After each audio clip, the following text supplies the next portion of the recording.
Hello दोस्तों, return of कहानी पेश करते हैं आज की नई कहानी। तो चलिए शुरू करते हैं। आज रीमा और सीमा दोनों सगी बहनों की शादी थी।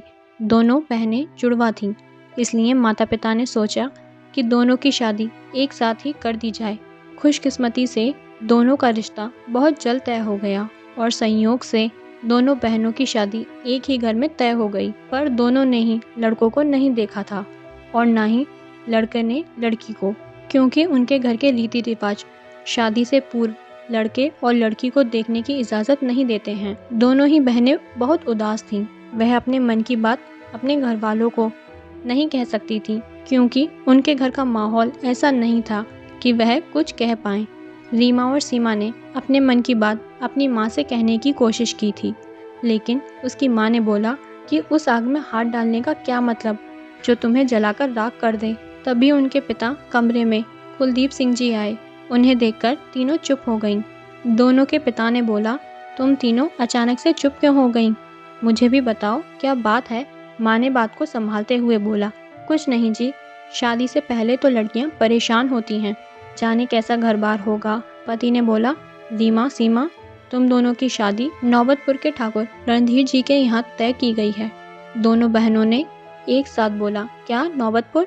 पिता ने चौंकते हुए पूछा, क्यों, इस नाम को सुनकर तुम लोग घबरा क्यों गए?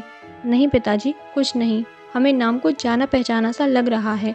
चलो ठीक है, अब मैं तुम्हारे दादाजी के पास जाता हूँ, तुम लोग बातें करो। पिताजी के जाते ही माँ ने बोला, तुम्हें पता है कि तुम्हारी बात अगर तुम्हारे दादाजी को पता चलेगी तो वह तुम दोनों को जिंदा ही जला देंगे। ऐसा करने से पहले यह बात तुम दोनों की समझ में नहीं आई थी कि तुम्हारे दादाजी इस बात की इजाज़त कभी नहीं देंगे। रीमा सीमा के दादाजी जमींदार थे और पूरे इलाके में उनका अच्छा खासा रौब था। उनकी इज्जत पर किसी तरह की दाग लगे, यह बिल्कुल उन्हें मंजूर नहीं था। रीमा सीमा के दादाजी अपने पोतियों की शादी अपने पसंद के लड़के से करवा रहे थे। लड़कों का खानदान भी उनकी तरह ही इज्जतदार था। रीमा और सीमा एक दिन अमित और सुमित से मिली। दोनों ने अपनी शादी की बात उन्हें बताई। चारों इस बात से बेहद परेशान थे। उन्हें समझ में नहीं आ रहा था कि वह लोग एक कैसे हो पाएंगे। रीमा ने बोला, क्यों ना हम लोग भागकर शादी कर लें। अमित ने बोला, नहीं रीमा, हम ऐसा नहीं कर सकते हैं। मेरे घर वाले भी तुम्हारे घर वालों की तरह ही शादी के मामले में बिल्कुल कट्टर हैं। अगर हम पकड़े गए तो कहीं के नहीं रह जाएंगे। वे हम लोगों को छोड़ेंगे नहीं और हम सबकी ज़िंदगी बर्बाद हो जाएगी। सीमा ने बोला, तो फिर हम क्या करें? इस बात पर सुमित ने बोला, तो क्या हम अपने प्यार को अपने सामने ही दम तोड़ते देखते रहें और हम हाथ पर हाथ धरकर बैठे रहें? अमित ने बोला, हमारे पास उनकी बात मानने के सिवा और कोई उपाय नहीं है, और वैसे भी मैं भागकर शादी करने में विश्वास नहीं रखता। बड़ों का आशीर्वाद हमारे ऊपर रहे तो शादीशुदा ज़िंदगी अच्छी निपटी है। हम सबका सफ़र यहीं तक था। उसी वक्त अमित के फ़ोन पर किसी का फ़ोन आया। बात करने के बाद उसने बोला, मुझे अभी इसी वक्त गांव जाना होगा, कोई ज़रूरी काम है। चारों ने भारी मन से एक दूसरे को विदा दी और अपने अपने गांव आ गए। आज 29 तारीख थी और सीमा रीमा के हवेली जैसे घर को दुल्हन की तरह सजाया गया था। इस वक्त घर में हल्दी की रस्म चल रही थी। दोनों बहनों को हल्दी लगाई जा रही थी।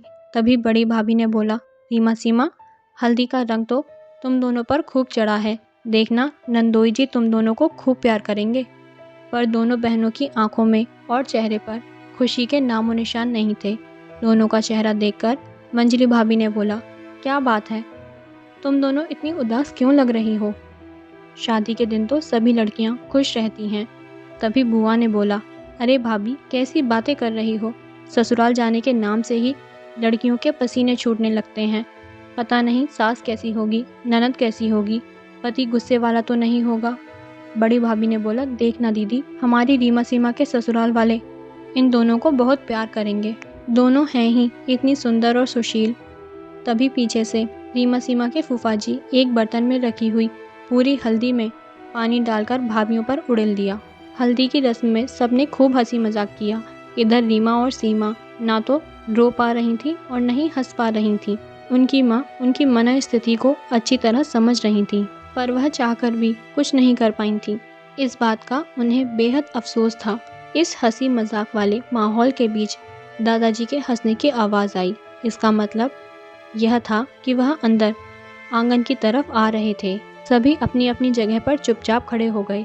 जो हल्दी की वजह से पूरी तरह भीग गए थे वे जल्दी से यहाँ वहाँ छिप गए। दादाजी ने आंगन में प्रवेश करते ही बोला, बारात ठीक 7 बजे पहुँच जाएगी और तुम सभी समय से पहले खुद तैयार हो जाना और रीमा सीमा को भी समय पर तैयार कर देना। शादी की सभी रस्में मुहूर्त पर ही होनी चाहिए। उन्हें 1 मिनट की भी देरी नहीं होनी चाहिए। सभी ने सर झुकाकर हामी भरी। दादाजी के आते ही तभी आगे की रस्में जल्दी जल्दी निभाने लगे। रीमा सीमा को समय से तैयार कर दिया गया। दोनों बहनें दुल्हन के कपड़ों में काफ़ी खूबसूरत लग रही थी। माँ ने और भाभीियों ने दोनों की नज़रें उतार रही थीं। तभी 12 साल की शिल्पी दौड़ती हुई आई और चहकते हुए बोली, बारात आ चुकी है, आप सभी बाहर चलिए। रीमा सीमा की माँ आरती की और फूलों की थाली लेकर सभी औरतों को ले दरवाजे पर दूल्हे की आरती और स्वागत के लिए पहुंच गई। छोटे मोटे रस्म रिवाज के बाद सभी मंडप में आ गए। दूल्हा दुल्हन को मंडप के आगे की विधि व्यवहार के लिए बैठाया गया। जब पंडित जी ने मंत्रों को दूल्हा और दुल्हन को भी दोहराने के लिए बोला, इस दौरान रीमा को लगा कि दूल्हे की आवाज़ सुनी सुनी सी लग रही है। उसने सोचा कि ऐसा कैसे हो सकता है, यह तो असंभव है। मैं भी जाने कैसी बेकार की बातें सोच रही हूँ। वह खुद घूंघट में थी, इसलिए दूल्हे का चेहरा भी नहीं देख सकती थी। दूल्हे का चेहरा तो वह शादी की पहली रात पे ही देख सकती थी। शादी की सभी रस्में मुहूर्त पर संपन्न हो गईं और दोनों बहनें विदा होकर अपने ससुराल आ गईं। ससुराल में उन दोनों का भव्य स्वागत किया गया। अभी भी दोनों बहनें घूंघट में ही थीं, क्योंकि गांव के नियम कानून कुछ अलग ही होते हैं। वहाँ सरेआम दुल्हन की घूंघट नहीं उठाई जाती। रीमा सीमा गांव के विधि व्यवहार निभाते निभाते बिल्कुल थक गई थीं। सासू माँ ने बोला, तुम लोग थक गई होंगी, इसलिए कमरे में जाकर अब आराम कर लो। मैं खाने पीने की चीज़ें तुम्हारे कमरे में ही नौकर से भिजवा देती हूँ। दोनों बहनों को अभी एक ही कमरे में भेज दिया गया। दोनों ने जल्दी से शादी के लहंगे को चेंज कर हल्की सी साड़ी पहन ली और बिस्तर पर आराम करने लगी। उन्होंने अभी मुश्किल से 10 मिनट आराम ही किया होगा कि ननद नेहा अपनी सहेलियों को भाभीियों से मिलवाने के लिए ले आई।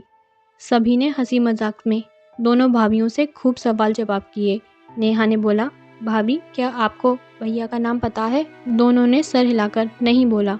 तभी छोटी ननद श्रेया बोली, हमारे भैया का नाम। तभी नेहा ने श्रेया को बोला, भैया का नाम अभी मत बताना, पहले भाभी से अच्छी खासी नेग लेंगे। फिर सभी हंसने लगी।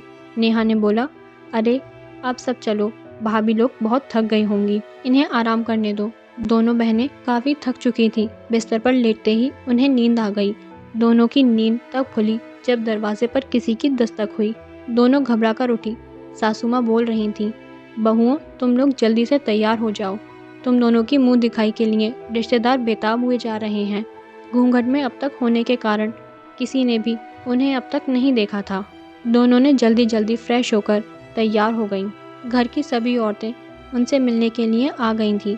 रीमा सीमा ने सभी के पांव छुए और सबने उन दोनों को कुछ न कुछ नेक भी दिए। सभी से मिलते जुलते ही काफ़ी देर हो चुकी थी। रात के 11 बज चुके थे। रीमा सीमा की बड़ी जेठानी बोली, अब सब लोग बाकी की बातें कल कर लेना, भेज दो उनकी पत्नी को, दूल्हे राजा देखने को बेताब होंगे ना। इसके बाद दोनों को अपने अपने कमरे में पहुंचा दिया गया। रीमा और सीमा दोनों का कमरा बहुत ही सुंदर से सजाया गया था। अपने अपने कमरे की सजावट देखकर दोनों हैरान थीं, पर दोनों का ही मन कहीं ना कहीं उदास था। दोनों के चेहरे से खुशी कोसों दूर थी। दोनों इस नई जिंदगी को ही अपनी नियति मानकर उसे निभाने की कोशिश कर रही थीं। रीमा घूंघट में सजी धजी अपने पति का इंतजार करने लगी। मुश्किल से अभी 10 मिनट ही हुए होंगे कि दरवाज़ा खुलने की आवाज़ आई। वह समझ गई कि उसका पति ही होगा। वह आया और एक चेयर पर बैठ गया। उसने बोला, आप थक गई होंगी, कृपया अभी सो जाइए। इतना सुना ही था कि रीमा बिल्कुल चौंक गई। यह आवाज़ तो वही है, कहीं मैं कोई सपना तो नहीं देख रही हूँ या मेरा कोई भ्रम है? आवाज़ एक दूसरे की इतनी कैसे मिल सकती है? उसने कौतूहल बस अपना घूंघट थोड़ा उठाया, पर कुर्सी दूसरी तरफ होने के कारण उसे चेहरा साफ साफ नहीं दिखा। उधर सीमा की भी कुछ स्थिति ऐसी ही थी। उसका पति उसके पास आकर बैठा और जैसे ही बारीक घूंघट के अंदर से सीमा की नज़र उस पर पड़ी तो वह बिल्कुल चौंक गई। उसके तो होश ही उड़ गए। उसने सोचा ऐसा कैसे हो सकता है? उसे तो अपनी आंखों पर भरोसा ही नहीं हो रहा था। वह सोच रही थी कि हे भगवान, आपने यह सब क्या कर डाला? हम तो पहले से ही इतने दुखी थे, अब और बीच मझधार में फंस गए हैं। पता नहीं रीमा की हालत क्या हो रही होगी। इस वक्त उस पर क्या बीत रही होगी। रीमा सीमा ने जल्दी से अपना अपना घूंघट उठाया। जैसे ही दोनों पति पत्नी की नज़र एक दूसरे पर पड़ी, दोनों के मुख से चीख निकल गई। दोनों के पैरों के नीचे से जमीन सरक गई। ऐसा लगा कि आज पूरा आसमान उनके ऊपर ही गिर पड़ा है। सीमा का पति जल्दी से अपने कमरे से बाहर निकलकर भाई की कमरे में पहुंचा।